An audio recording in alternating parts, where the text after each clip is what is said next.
देश नीति, केवल सच्ची और पक्की खबरें। नमस्कार, मैं मेघा हिंदुस्तानी स्वागत करती हूं आपका देश नीति पर। क्या उत्तर प्रदेश में योगी सरकार से सवाल पूछने पर एफआईआर दर्ज कर दी जाती है? क्या पत्रकारों को अभिव्यक्ति की स्वतंत्रता भी नहीं है कि जिस तरीके से मंगेश यादव के एनकाउंटर पर चंद सवाल पूछने से उत्तर प्रदेश सरकार यानी योगी आदित्यनाथ से ये पूछने पर कि क्या योगी आदित्यनाथ ठाकुरों के मुख्यमंत्री हैं? क्या प्रदेश में न्याय जाति के आधार पर होता है? क्या पिछड़े वर्ग, अल्पसंख्यक, पीडीए को टारगेट करके इंसाफ दिखाने का ढोंग रचा जाता है? ये सवाल मुख्यमंत्री को इतने क्यों चुभ गए? क्या इसमें कुछ सच्चाई थी?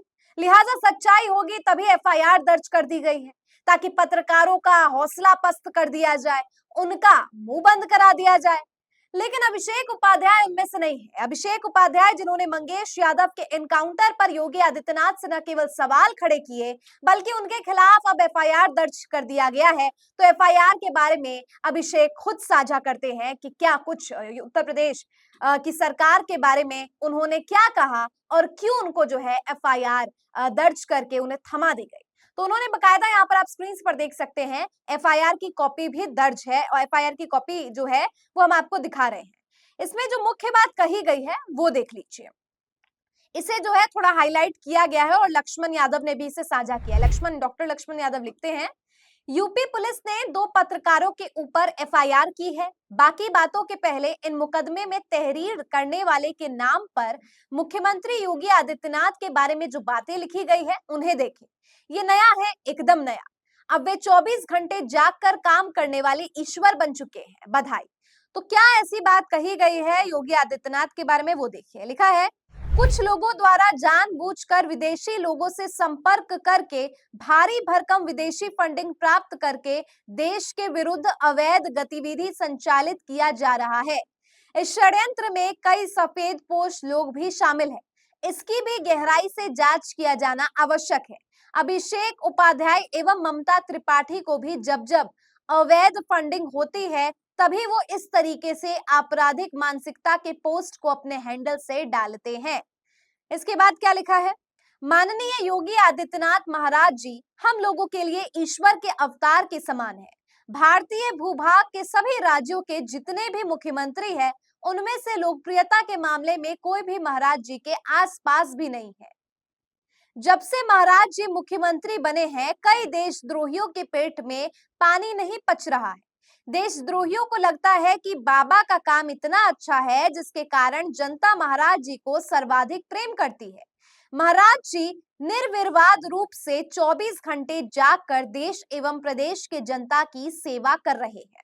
अब बताइए, क्या एफआईआर में जो बातें कही गई है, योगी आदित्यनाथ की प्रशंसा इतनी कर देनी, लोकप्रियता के मामले में सबसे आगे, चलिए ये सब बातें तो फिर भी इंसान अनदेखा कर सकता है, लेकिन ये कहना कि ईश्वर रूपी है या उनके कार्य इस प्रकार के से है कि देशद्रोहियों के पेट में दर्द हो रहा है, मुझे तो लगता है कि एफआईआर करने वाले के खिलाफ ही मानहानि का केस होना चाहिए, क्योंकि अभिषेक उपाध्याय और ममता त्रिपाठी के जो ऊपर आरोप लगाए गए हैं, अब उसमें क्या बुनियाद है क्या बेबुनियाद है ये तय करने वाले हम नहीं है। लेकिन जिस आधार पर ये आरोप लगाए गए हैं उसे उसका साक्ष्य कहाँ है, उसका प्रमाण कहाँ है? देशद्रोही कह देना किस आधार पर? सवाल पूछने के आधार पर। इनके खिलाफ तो खुद जो है केस बनता है, वो भी डिफेमेशन का। खैर, अभिषेक उपाध्याय क्या कह रहे हैं इसको लेकर वो देखिए। एफआईआर पर सीएम योगी आदित्यनाथ को जवाब। आदरणीय योगी आदित्यनाथ जी, आपको आदरणीय सिर्फ इसलिए लिख रहा हूं कि आपके नाम पर मेरे खिलाफ लखनऊ की हजरतगंज कोतवाली में जो एफआईआर दर्ज की गई है उसमें आपको ईश्वर का अवतार बताया गया है। अब आप चूंकि वैदिक ग्रंथावली के एको अहम द्वितीय नास्ति सिद्धांत के आधार पर हजरतगंज कोतवाली की एफआईआर में भगवान का दर्जा पा चुके हैं, इसीलिए मैं चाहते हुए भी आपको आदरणीय लिखने के लिए विवश हूं, यानी न चाहते हुए भी। आखिर मैं ईश्वर का अपमान कैसे कर सकता हूं? तो है, हजरतगंज कोतवाली के दस्तावेजों में दर्ज मेरे समय के ईश्वर आप अपनी सरकार पर ठाकुरवाद के आरोप से इतना कुपित क्यों है? क्यों इतना व्यथित है आप? क्यों आपको लगता है कि आपके ईश्वर तत्व पर कोई आघात हो गया है? आप 1 2 नहीं 36 एफआईआर मुझ पर करा दीजिए। मुझे उससे उतना ही फर्क पड़ता है जितना काशी के दो पंडितों की चुनौती के आगे अद्वैत सिद्धांत के प्रतिपादक आदि शंकराचार्य को पड़ा था। सत्ता के नशे में स्वयं को पुरुरवदा व इंद्र से भी प्रतापी समझने वाले निस्तेज और रीढ़ विहीन परंपरा के संवाहकों की छत्र छाया में कार्रवाई कराई गई इस तरह की 2 कौड़ी की एफआईआर बतौर पत्रकार मेरे गले का सवर्ण आच्छादित आभूषण है, जिस पर मुझे जीवन नियर्पण अभिमान रहेगा। आप बस मेरे इन सवालों का जवाब दीजिए। पहला, आपके और आपके भक्तों के अंत स्थल में आखिर ठाकुरवाद के आरोपों से तीर मिर्ची का महाद्वीप क्यों निर्मित हो गया?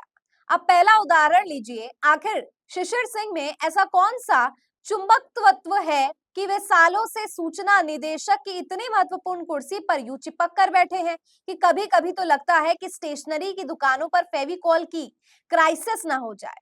क्या वे सीधे महर्षि विश्वामित्र के गुरुकुल से शिक्षा अर्जित करके किसी ईश्वरीय आदेश के तहत अपने ईश्वर का साथ देने के लिए अवतरित हुए हैं? दूसरा सवाल, आखिर आपके मीडिया सलाहकार मृत्युंजय सिंह के मुख में स्वाति नक्षर में उपजे किस अमृत की बूंद गिर गई कि चरण वंदन को ही अपने जीवन लक्ष्य का अभिनंदन समझने वाले एक औसत किस्म के पत्रकार को मीडिया सलाहकार के सिंहासन का अमरत्व मिल गया है? क्या आपने हमें दूध से सेरेलेक घोल कर पीने वाला बच्चा समझ लिया है कि हम इतना भी ना समझ पाए? तीसरा सवाल, ये chief secretary Manoj Singh, principal secretary Deepak Singh, Sanjeev Singh, Amit Singh, Ishan Pratap Singh, Raj आदि आदि कौन है जिन्होंने सीएम सेक्रेटेरिएट में सबसे प्रभावशाली घेरा बना रखा है? क्या ये कालिदास के महान ग्रंथ मेघदूत के निष्कासित यक्ष है जो रास्ता भटक कर गलती से आपके सीएम सेक्रेटेरिएट के स्वर्ण स्तंभ पर बन गए हैं? चौथा सवाल, आखिर ये अमिताभ यश सिंह कौन है जो एक के बाद एक दूसरे विवादित एनकाउंटर की प्रेत छाया से घिरे होने के बावजूद दैत्य गुरु शुक्राचार्य की अनिर्वजित संजीवनी को पीकर अमर हो गए हैं? इनकी ही मां के नाम से अयोध्या के सबसे मलाईदार समय में भूमि का सबसे मलाईदार टुकड़ा खरीद दिया गया है। स्टोरी समाचार पत्रों में भी छपी थी। आपने इनसे क्यों नहीं पूछा कि यह धन किसका था, कहां से आया? क्या संदेहास्पद भूमि सौदों के चक्रव्यूह में घिरे अयोध्या में इस तरह का सौदा उस एक अधिकारी के परिवार में हो सकता है जो एक बेहद ही संवेदनशील पद पर तैनात हो? अपने अधिकार क्षेत्र के दायरे में आने वाले कार्रवाइयों के लिए आईपीएस जुगल किशोर तिवारी और अभिषेक वर्मा का सस्पेंशन व ट्रांसफर कर देने वाली बात आपकी व्यवस्था को अमिताभ यश के नाम पर लटका कर क्यों मारना चाहती है? क्या सजातीयता की बंदूक से न्याय की देह के पांव पर गोली मारकर उसका भी खौफ एनकाउंटर कर दिया जाएगा?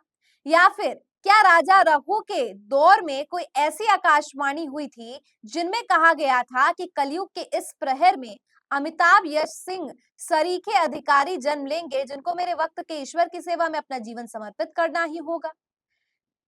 अगर ऐसा है तो आज से महान दार्शनिक निश्चय को अपना आदर्श घोषित करते हुए इस बात का ऐलान करता हूं कि ईश्वर यानी असली ईश्वर मर चुका है।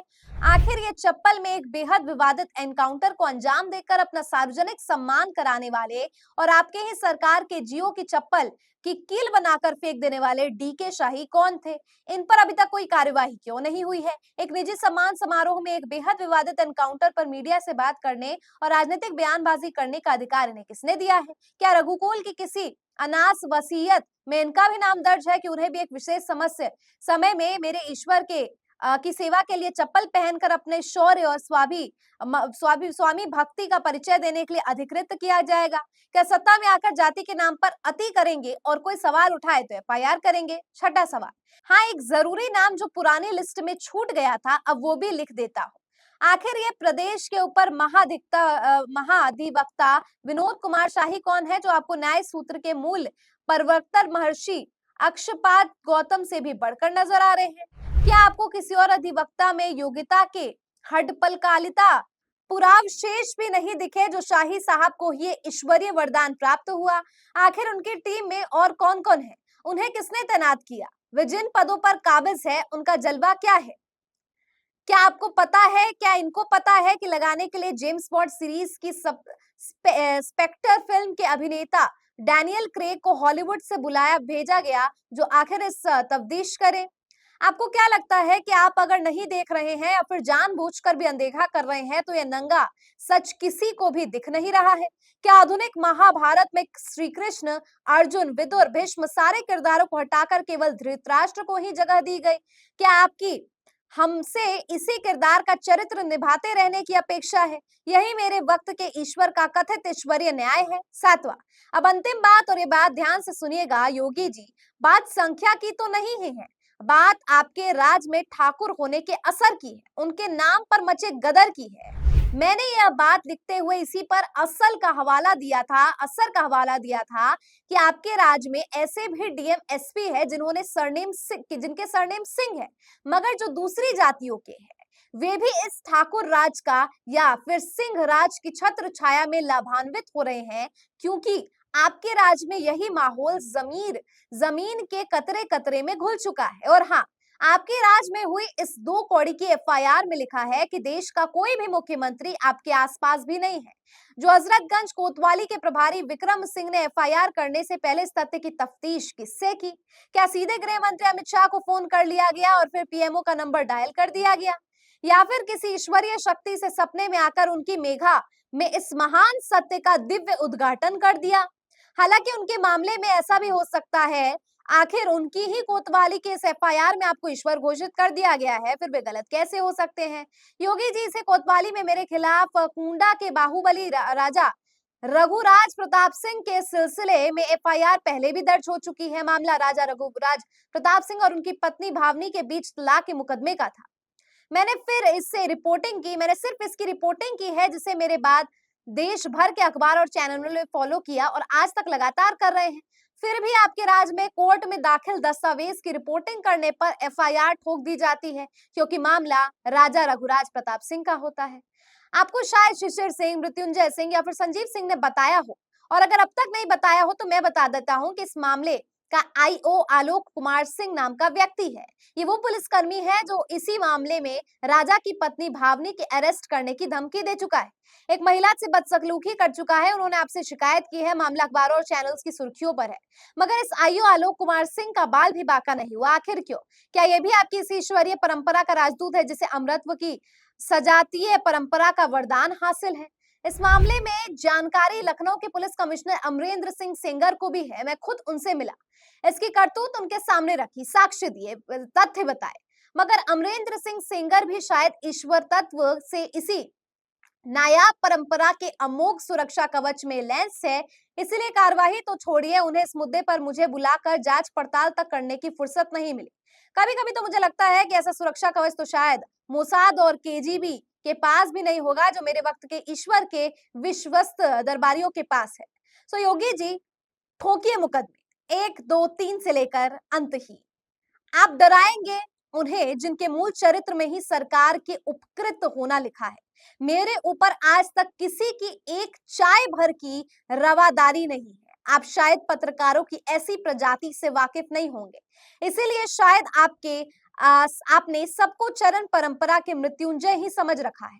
आप अपना हुक्म उन पर चलाइएगा जिनके बेटे इसी लखनऊ में आपके ही राज में ताकत के रसूख में सरेआम एक गरीब को कुचलकर मार देते हैं, और उस सजातीय पत्रकार के इस विभत्स मामले में लखनऊ पुलिस उनके बेटे का नाम तक अपनी जुबान से लेने में कांप जाती है। तो ये बहुत लंबी चौड़ी बातें, बहुत टू द पॉइंट और बहुत क्रिस्प न रखते हुए एक सटायर का जो यहाँ पे पंच दिया है, और अभिषेक उपाध्याय ने जो सवाल पूछे हैं वो सचमुच योगी सरकार के पसीने छुटाने में के लिए जो है पर्याप्त है। तो क्या लगता है दोस्तों आपको इस पूरी खबर पर? एफआईआर तो दर्ज कर दिया गया है, लेकिन एफआईआर को जो जवाब दिया गया है उसको पढ़कर सुनकर आपकी क्या जो है परसेप्शन बना है, कमेंट में बताइए। फिलहाल मुझे दीजिए इजाजत और देखते रहिए देश नीति। धन्यवाद।